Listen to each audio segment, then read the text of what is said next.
किताब मुकद्दस में से मत्ती की इंजील के 17वें बाब की तिलावत।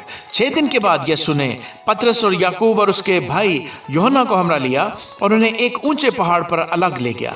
उनके सामने उसकी सूरत बदल गई और उसका चेहरा सूरज की मानद चमका और उसकी पोशाक नूर की मानद सफेद हो गई। और देखो, मूसा और एलिया उसके साथ बातें करते हुए उन्हें दिखाई दिए। पतरस ने यीशु से कहा, ऐ खुदावंद, हमारा यहाँ रहना अच्छा है। मर्जी हो तो मैं यहाँ 3 डेरे बनाऊं, एक तेरे लिए, एक मूसा के लिए और एक एलिया के लिए। वो ये कह ही रहा था कि देखो, एक नूरानी बादल ने उन पर साया कर लिया और देखो, उस बादल में से आवाज आई कि ये मेरा प्यारा बेटा है जिससे मैं खुश हूं, इसकी सुनो। शागिर्द ये सुनकर मुंह के बल गिरे और बहुत ही डरे।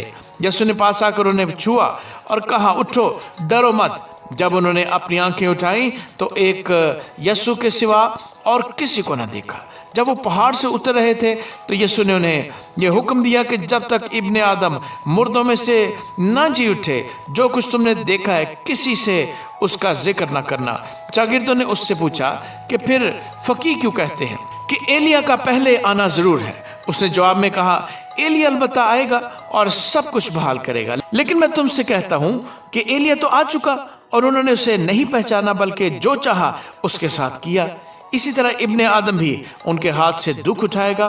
तब शागिर्द समझ गए कि उसने उनसे यूहन्ना बपतिस्मा देने वाले की बाबत कहा है। और जब वो भीड़ के पास पहुंचे तो एक आदमी उसके पास आया और उसके आगे घुटने टेकर कहने लगा, ऐ खुदावंद, मेरे बेटे पर रहम कर, क्योंकि उसको मिर्गी आती है और वो बहुत दुख उठाता है, इसलिए कि अक्सर आग में गिर पड़ता है और अक्सर पानी में भी। और मैं उसको तेरे शागिर्दों के पास लाया था, मगर वो उससे अच्छा ना कर सके। यीशु ने जवाब में कहा, ऐ बेइत्काद और कजरो नस्ल, मैं कब तक तुम्हारे साथ रहूंगा, कब तक तुम्हारी बर्दाश्त करूंगा? उसे यहाँ मेरे पास लाओ।